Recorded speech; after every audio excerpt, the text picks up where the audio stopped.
I'm currently working in Toronto, having a so-called well-paid job as a product manager. I moved from Hong Kong to Toronto solo exactly a year ago.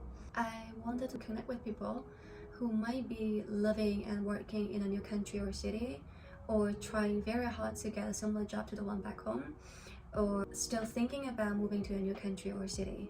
In this video, I'm gonna walk through how I landed a job offer remotely from my home city and eventually relocated to Canada.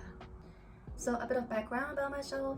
I'm in my late 20s, grew up in Hong Kong, never lived or worked outside of Hong Kong apart from my exchange semester in England, and I graduated with an arts degree. So how did I get into this fast-growing and sought-after tech world? Well, my product manager trajectory started in a local Hong Kong startup. It was an online supermarket. Although during my first months at that company, I was focusing solely on inventory management and merchandise sourcing. But throughout the everyday monitoring of the website, I identified my interest in user experience and product management. So roughly a year later, the company was planning to start a separate e-commerce product, and they needed someone to lead product management. So I volunteered without any concrete experience.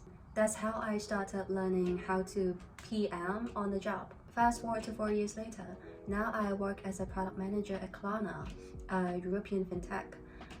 Having been relocated to Canada and now working at the company's Toronto office. Back in August 2021, the idea of living and working outside of Hong Kong started to grow in my mind, and I began searching for a job remotely. I had no idea how challenging that would be, somehow also expected that it wouldn't be easy, given my whole life prior to that was local to Hong Kong. And what I did was also just looking at job ads on LinkedIn, Indeed, all those websites, submitting applications, and waited. There were not really a lot of product manager openings in the bigger cities in Canada, and I reached out to almost all that didn't seem like I would stand no chance of getting. And that was around 50 applications. And very soon I started getting failed application emails or no news at all from most companies. It was disappointing but also understandable. Like, who is this woman from Hong Kong with job experience at companies that I have never heard of? I guess this is what most recruiters were thinking when they saw my resume. And I ended up hearing back from 3 companies. 2 of them didn't proceed because of different reasons, and the only one left is Klarna. So now I'll cover in detail how that interview process went, so that you'll get a good idea, a good sense of how a process like that was like and how long it will usually take. Interviewing for a product manager role at Klarna requires a lot of rounds, but I guess it's just as challenging to get a similar job at any companies nowadays. So there was an initial chat with the talent acquisition team. It covered some very generic questions like, tell me about yourself, your experience in the industry, and also giving you an intro of the role they're hiring for, etc. Like, nothing too different. Except that at the very beginning of the chat, she already told me that I was not a fit for the role that I was applying for, but they did have another role which I might be a better fit. The only thing is that that role has to be based in Europe. And apart from that, there were no other openings at their Toronto office. I wasn't really considering at all because I was very sure that I wanted to go to Canada. Until a week later, one day I opened LinkedIn, and super surprisingly, I saw the exact same role they asked me to consider open for the Toronto office. So I wrote back and tried to understand it better. And you know what? Turned out they had just decided to set up a tech hub in Toronto, so I got lucky. One great thing about interviewing with Klarna is that they actually send you an interview handbook, and that handbook guides you through all the steps and the core of the interview. So basically, before every round, you could really prepare for what was coming. So round 1 was a skills interview. It covered my experience and skills in product management, including topics like product vision, discovery, building to launching, and also all sorts of product metrics. I prepared really hard for that.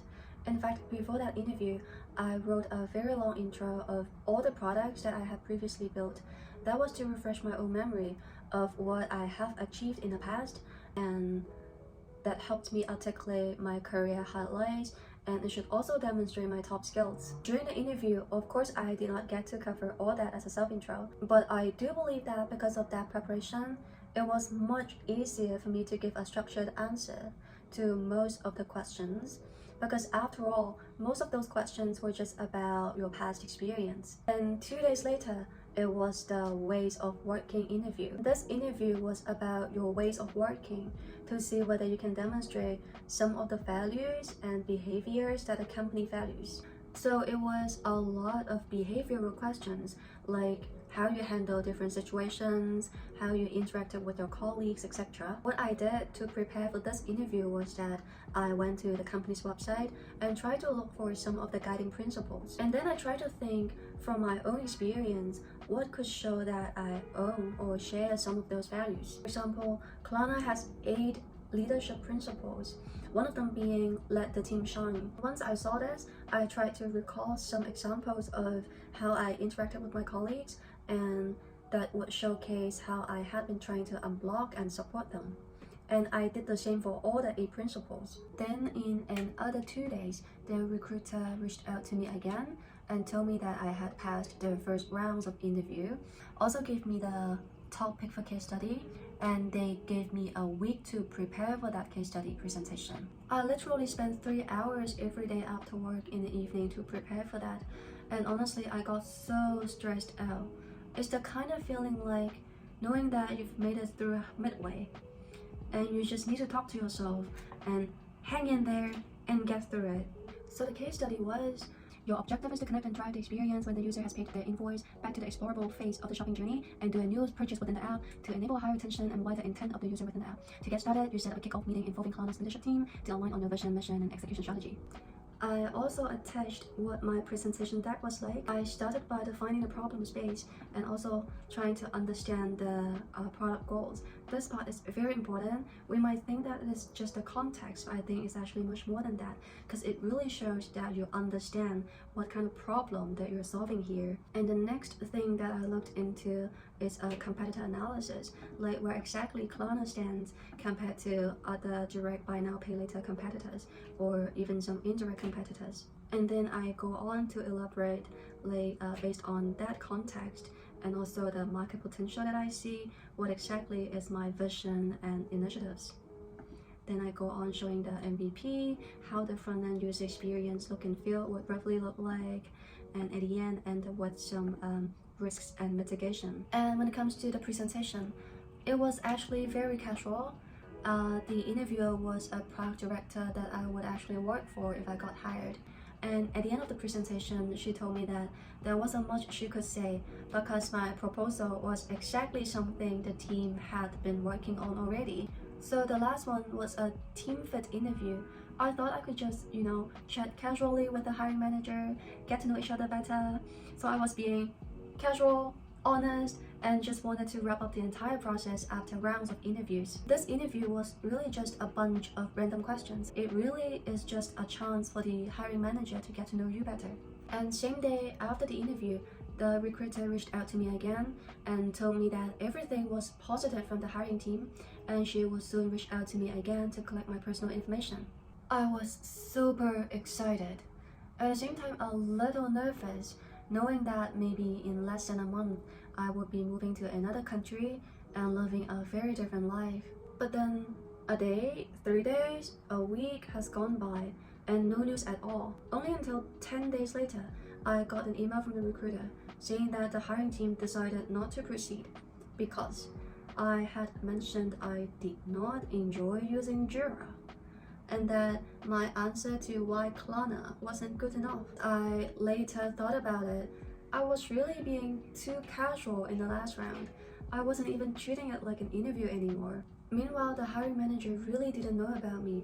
Like, sure, she might have got a summary of my performance from the previous interviewers, but for a team fit interview, it was really her job to evaluate whether this candidate is a fit for the team. I couldn't just assume because I had gone through such a long interview process and it seemed that I had done a good job, that the hiring manager doesn't have to know more about me. Honestly, I was quite upset, but deep down I felt actually okay. Perhaps I wasn't really ready to leave my hometown for a strange land yet. And after 3 months, which was January 2022, I was picking back up my job searching, and an idea popped up in my mind. Why don't I reach out to the hiring manager on LinkedIn to see if she's got any feedback for me, or to see if the role is still open? And guess what? Really, just because of that LinkedIn message, the interview process was picked back up. I was invited to a chat with that hiring manager, and then a casual chat with 2 other PMs in the team. Although something unexpected happened again. There was a change in the team's direction, so I got redirected to another hiring manager and had another interview. And finally, after how long? 3 or 4 months, the good news finally arrived. If I got asked if there's any tips I could provide so that we could land a job offer that, in terms of both seniority and compensation, is at least equivalent to a job back home, I would say there are 3 things that I have since kept in mind. The first one is something that I truly believe in right now, being just try. You never know. Like, doesn't seem like you will stand a chance, just try. Every time when we talk ourselves out of things, like, oh, we're not experienced enough, we're not competent enough, we are not qualified enough, we actually let go of the chances ourselves. Every time I try, I always end up being somewhere that surprises myself. And second, bear in mind that as foreign applicants, we are not any weaker than local candidates. We really have to tell ourselves this. From my experience of being the team lead in this company, I could say that my past experiences back home had really trained me well. Even if we had different development focuses, different ways of working in the past, this actually only means that we could all bring different values to the team. And the third thing is something a lot of non-English native speakers would question ourselves. Like, maybe my English is not good enough. It is definitely going to be a deal breaker.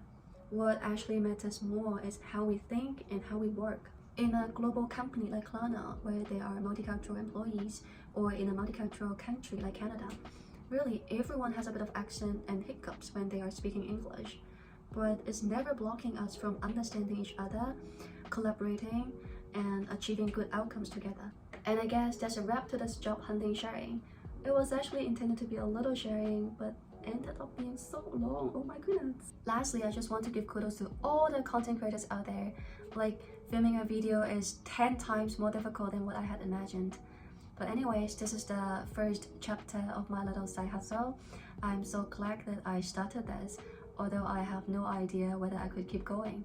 But anyways, I hope you like this video, and let me know if you want to hear a bit more about me, and I hope that I will see you guys again soon.